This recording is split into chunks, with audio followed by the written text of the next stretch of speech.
Shalom, what's up guys? This is the next daily bread. Kita lanjutin pembelajaran kita di Lukas 6 ayat 46 sampai 49 di bawah judul dua macam dasar. Pembacaannya juga bisa diketemuin di Matius 7 ayat 24 sampai 27. Oke, ini salah satu bagian yang powerful banget, khususnya buat perjalanan gue juga sebagai seorang yang mengajar Alkitab secara otodidak dan baca Alkitab juga sebagai orang Kristen juga. um, Pendek tapi penuh dengan teguran dan hampir bisa bilang tamparan kepada jiwa gue kalau bisa bilang gitu. Mari kita belajarin aja. Lukas 6 ayat 46 bilang gini, mengapa kamu berseru kepadaku? Ini Yesus yang ngomong. Mengapa kamu berseru kepadaku Tuhan, Tuhan, padahal kamu tidak melakukan apa yang aku katakan? Maksudnya, ngapain lu panggil gue Tuhan, Tuhan kalau lu nggak melakukan firman gue, kalau bisa bilang melakukan apa yang gue suruh, apa ya itu dia. Ngapain lu panggil gue Tuhan, Tuhan kalau lu nggak melakukan apa yang gue suruh? Sebagai seorang Kristen, ini ini sebuah pertanyaan langsung dari Yesus, pertanyaan yang sangat private buat setiap orang Kristen. Ngapain lu panggil gue Tuhan, Tuhan kalau lu nggak melakukan apa yang gue suruh? Firman gue lu nggak peduli, lu baca aja enggak. 47, setiap orang yang datang kepadaku dan mendengarkan perkataanku serta melakukannya. Nah gini, problemnya pertama adalah gini, untuk dengerin aja itu udah kayaknya udah sesuatu banget ya nggak sih? Kayak kita ngerasa kayak kalau ditanya lu baca Alkitab nggak gitu, nggak, jawabannya nggak semua orang bilang oh gue baca, nggak, jawabannya kayak oh gue pernah baca maksudnya apaan? Atau ya kadang-kadang kayak apaan tuh maksudnya? Oke, untuk mendengarkan aja itu udah sesuatu banget, tapi ini ada yang lebih lagi daripada cuma mendengarkan, yaitu melakukan. Jadi kalau udah orang Kristen yang nggak pernah baca kitab, yang nggak pernah dengerin Tuhan ngomong, kan kadang gini, baca kitab itu firman Tuhan adalah Tuhan sendiri, istilahnya Tuhan sendiri yang ngomong. Jadi kalau kita baca Alkitab itu seperti kita mendengarkan perkataan dia. Dan kalau baca aja enggak, atau di gereja misalnya kita pelayanan dan segala macam, pas firman kita keluar atau dengerin aja nggak mau gitu. Dan di sini ada dimensi lagi yang lebih tinggi daripada cuma dengerin, yaitu melakukannya. Jadi setiap orang yang datang kepadaku dan mendengarkan perkataanku, setiap orang datang kepada Yesus pasti harusnya mendengarkan perkataannya, dan lebih jauh lagi harusnya melakukannya. Kata Yesus, aku akan menyatakan kepadamu dengan siapa ia dapat disamakan. Di Matius 7 ayat 24 dibilang orang yang bijaksana disebutnya. Mereka yang mendengarkan, datang kepada Yesus mendengarkan perkataannya dan melakukannya adalah disamakan dengan orang bijaksana. Ayat 48, ia sama dengan seorang yang mendirikan rumah. Orang itu menggali dalam-dalam dan meletakkan dasarnya di atas batu. Ketika datang air bah dan banjir melanda rumah itu tidak dapat digoyahkan karena rumah itu kokoh dibangun. Oke. Akan tetapi barang siapa mendengar perkataanku tetapi tidak melakukannya, ini dia. Dan ini banyak banget yang kayak gini, nggak sedikit. Dengar firman, baca renungan, nonton video khotbah, baca Alkitab sendiri, bahkan sekolah teologi ya, ada aja banyak bahkan yang nggak melakukannya. Barang siapa mendengar perkataanku tetapi tidak melakukannya, ia sama dengan seorang yang mendirikan rumah di atas tanah tanpa dasar. Ketika banjir melandanya, rumah itu segera rubuh dan hebatlah kerusakannya. Disebut Matius 7:26 bilang lawannya orang yang bijaksana, yaitu orang yang bodoh. Gini, sebagai seorang, dulu pas aku masih kecil gitu ya, gue pernah bikin rumah-rumahan tapi kita cuma berdiriin sesuatu gitu. Dan rumah-rumahan itu kadang gue sadar apa-apain jatuh sendiri gitu. Dan gini, ngebayangin bangun rumah tanpa dasar, itu tuh kayak gitu. Jadi nggak ada fondasinya, nggak ada apapun, kita cuma berdiriin sesuatu, disusun sedemikian rupa, diberdiriin, gak ada dasarnya, itu udah jelas banget. Dan itu kayak orang bodoh gitu. Kalau dulu mungkin sebagai anak kecil kita ngerasa kayak udah berhasil, kita berdiriin rumah, kita bikin rumah-rumahan kalau bisa dibilang. Berdiriin rumah tanpa dasar tuh rumah-rumahan kalau bisa dibilang. Tapi orang-orang dewasa kan lihat kayak ini anak-anak pada bego banget, ngapain sih, ini kan pasti jatuh gitu, yang kayak gitu. Tapi kita udah bangga banget dengan itu.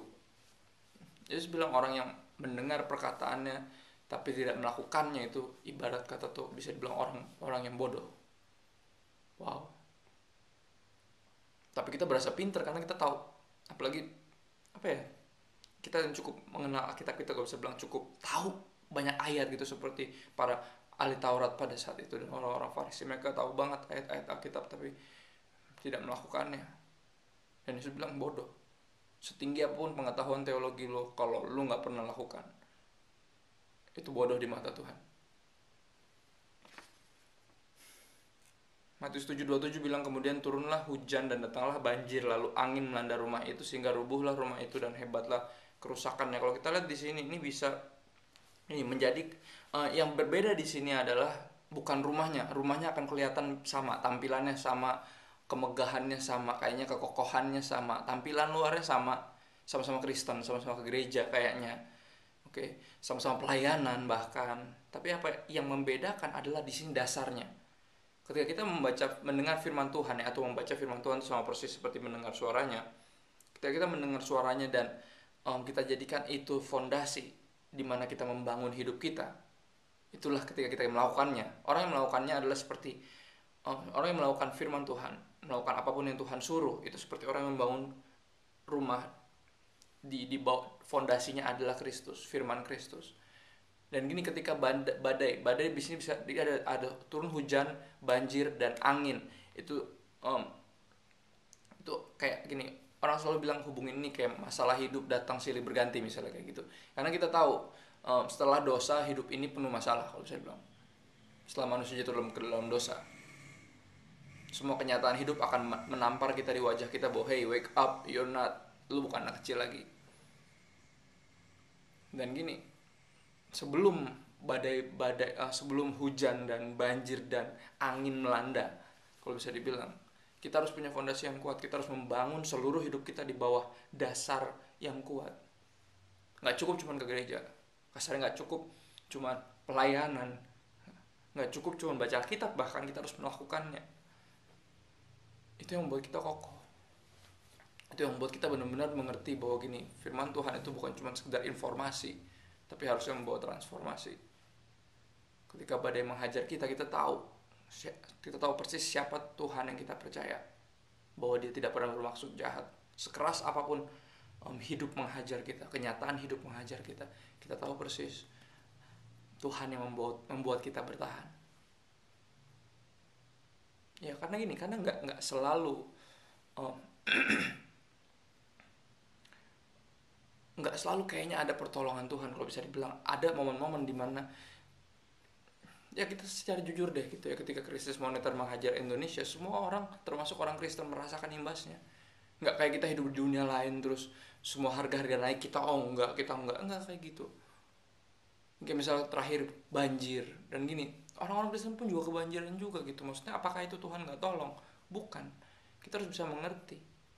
Tapi gimana kita mengerti ketika keadaan seberat itu? Cuman satu, janji Tuhan. Cuman satu, firman Tuhan. Karena iman timbul dari situ. Iman adalah mengenal Tuhan sedemikian rupa. Jadi ketika ada hal yang buruk yang Dia izinkan terjadi pun, kita akan tahu persis. Kita akan mengenal Tuhan persis dan kita tahu Dia tidak pernah bermaksud jahat. Semua ini ada maksudnya. Orang-orang yang bisa bilang gitu adalah orang-orang yang mendengarkan perkataan Tuhan dan melakukannya. Karena firman Tuhan itu baru powerful ketika kita lakukan. Kalau kita cuma mempelajari apa yang akan terjadi kalau kita lakukan ini, itu kayak teorinya. Tapi apa prakteknya apa ya? Coba lakukan firman Tuhan, coba taat. Kita akan baru tahu powernya di situ ketika kita taat. Benar-benar namanya experience, mengalami Tuhan itu disebutnya. Tapi gini, ketika bicara tentang konteks ini juga gitu ya, dua macam dasar, kita bisa lihat nanti ini bisa dihubungkan juga bukan cuma pergumulan hidup sehari-hari, tapi juga gini, pengadilan terakhir kalau bisa dibilang. Pada akhirnya kita baru tahu.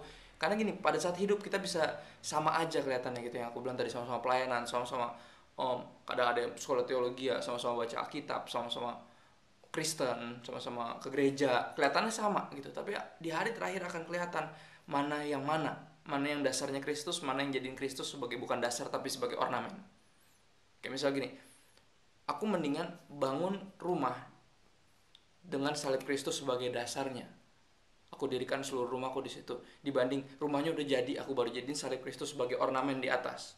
Kelihatan sebagai gereja, kelihatan lebih rohani, tapi itu nggak ada intinya. Karena Kristus bukan aksesori, Kristus itu fondasi, Kristus itu dasar.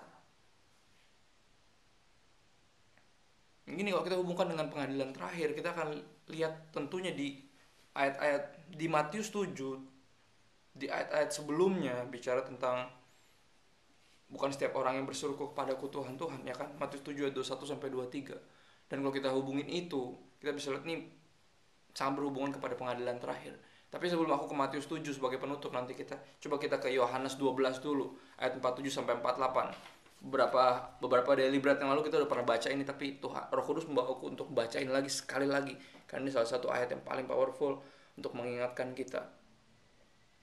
Yohanes 12 ayat 47 sampai 48. Dan jikalau seorang mendengar perkataanku, lihat nih yang ngomong Yesus, mendengar firmanku tetapi tidak melakukannya, aku tidak menjadi hakimnya.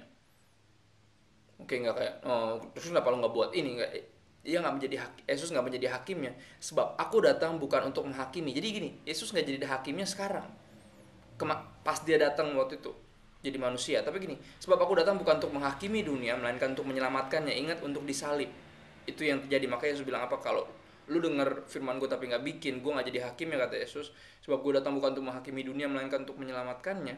Barang siapa menolak aku, lihat nih, dan tidak menerima perkataanku, lihat, tidak menerima firman Tuhan, tidak melakukan firman Tuhan, kalau bisa dibilang adalah menolak Yesus, menolak yang berfirman. Ketika kita menolak firman Tuhan, kita menolak Tuhan yang berfirman, itu dia. Barang siapa menolak aku dan tidak menerima perkataanku, ia sudah ada hakimnya. Hah, maksudnya gimana? Lihat nih, yaitu firman yang telah kukatakan. Lihat, firman yang telah kukatakan itulah yang akan menjadi hakimnya pada akhir zaman. Lihat, ketika Yesus datang ke bumi jadi manusia, dia nggak menghakimi orang kayak ini kan nggak boleh gini, nggak boleh gitu, kayak orang-orang Farisi gitu, ahli Taurat. Itu bukan urusannya deh. Yesus datang untuk menyelamatkan dunia, mati di atas kayu salib. Tapi setelah Yesus mati di atas kayu salib, kita hidup di zaman itu kan, ketika dia udah naik ke sorga kembali, dan dia lagi siapin tempat di sana, dan dia akan kembali untuk menjemput kita yang menantikan dia dan yang mengikut dia, yang hidup sesuai perkataannya, bukan cuma baca firman tapi melakukannya. Semua yang dia katakan akan jadi patokan hidup kita. Jadi kalau bisa dibilang gini, ketika kita udah terlalu sombong untuk menerima teguran, kita akan dianggap kayak, lu jangan menghakimi gue dong, emang lu perfect, yang kayak gitu. Ketika kita udah terlalu sombong untuk menerima teguran, firman Tuhan akan terus menerus mengkoreksi kita, kalau bisa dibilang. Bukan cuma menegur kita, tapi menghakimi kita. Sebelum firman Tuhan datang sebagai penghakiman, hendaknya gini, hendaklah sekarang kita jadikan ini koreksi hidup kita. Hendaklah kita selalu berpikir dengan default yang kayak gini, bahwa Tuhan itu benar dan kita itu salah. Firman Tuhan selalu benar dan perasaan kita sangat mungkin salah. Nggak mungkin Tuhan yang salah, karena jadi biar apa? Biar hidup kita selalu berpadanan dengan firman. Biar firman yang menjadi hakim kita, kalau bisa dibilang. Wah, gue belum bikin ini, berarti masih salah. Oh iya, jelas. Itu tujuan kita baca. Tujuan kita baca untuk apa? Untuk mengkoreksi seluruh hidup kita. Untuk dilakukan, bukan cuma untuk informasi, tapi untuk transformasi. Menjadi semakin seperti Kristus, yang taat sepenuhnya kepada Bapa. Baru kita ke Matius 7 ayat 21 sampai 23, kita akan lihat konteksnya bahwa apa? Bukan setiap orang yang berseru kepadaku Tuhan, Tuhan akan masuk ke dalam kerajaan sorga. Karena gini, dari sekian miliar orang di dunia ini, masih agama paling besar pemeluknya adalah Kristen. Tapi dari semua orang Kristen, apakah dari semua yang memanggil Yesus Tuhan, Tuhan, apakah kita semua akan masuk ke dalam kerajaan sorga? Yesus bilang bukan setiap orang yang berseru kepadaku Tuhan, Tuhan akan masuk ke dalam kerajaan sorga, melainkan dia yang melakukan kehendak Bapakku yang di sorga. Lihat, tujuan dari teologi, tujuan dari membaca Alkitab adalah apa? Untuk mengetahui kehendak Bapa. Bukan cuma tahu dan dilakukan. Buat apa kalau kita udah tahu apa yang dia mau, apa yang dia suka, apa yang dia gak suka, dan terus kita gak ikutin? Buat apa pengetahuan itu? Gak ada intinya. Gak membuat kita lebih kuat juga kalau kita gak pernah melakukannya. Dan Kalau kita nggak melakukan kehendak Dia, kita nggak masuk ke dalam kerajaan surga kan. Pada hari terakhir banyak orang akan berseru kepadaku, Tuhan, Tuhan. Lihat, banyak orang yang mengaku Kristen, yang ke gereja, yang kayaknya baca kita pelayanan, sama-sama pelayanan, tapi apa ya? Panggil Yesus Tuhan, tapi apa? Dan bahkan gila, powerful banget pelayanan-pelayanan mereka nanti di akhir-akhirnya. Mereka akan mengaku kayak gini, bukankah kami bernubuat demi namamu dan mengusir setan demi namamu dan mengadakan banyak mujizat demi namamu juga. Lihat tuh pelayanan-pelayanan yang spektakuler sebenarnya. Banyak orang mengejar karunia tapi sedikit orang, nggak banyak orang yang gini, yang selalu concern lihat hidupnya dan ngaca kepada firman Tuhan, dan apakah aku sudah berbuah, apakah buah roh aku makin bertambah rasanya sehingga menjadi 9 rasa seperti yang kau ingini ya Bapa. Pertanyaan itu ketika baca kita. Ini pelayanan-pelayanan yang spektakuler, tapi apa kata Yesus? Apa pada waktu itulah aku akan berterus terang kepada mereka dan berkata, aku tidak pernah mengenal kamu, enyahlah daripada aku kamu sekalian pembuat kejahatan. Bahasa aslinya anomia, orang yang hidup tanpa hukum. Artinya apa? Orang yang hidup suka-sukanya sendiri. Padahal baca Alkitab, padahal mendengar, kayaknya mendengar perkataan Tuhan, tapi gini, hidupnya gak mau dikoreksi sama firman Tuhan, gak mau ditegur, dihakimi sama firman Tuhan, gak mau. Firman Tuhan cuma jadi informasi, tambah pinter, tambah banyak tahu, tambah powerful. Khotbahnya tuh buat apa?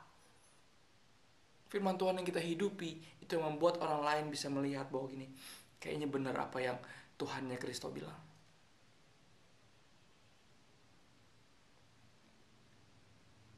Kita membangun seluruh hidup kita di atas dasar apa? Apakah tanpa dasar? Atau dengan Kristus? Firman-Nya, firman yang menjadi manusia dibilang. Yohanes 1 ayat 14. Yohanes 1 ayat 1 bilang pada mulanya adalah firman.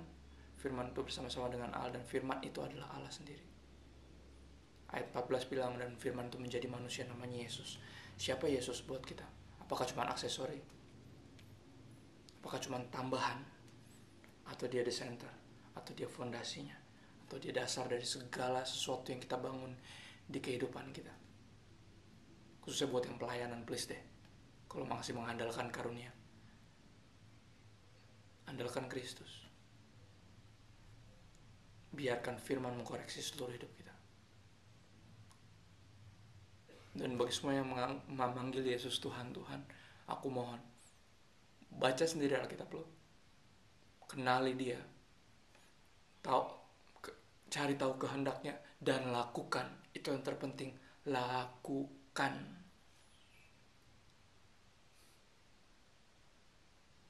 God bless you guys.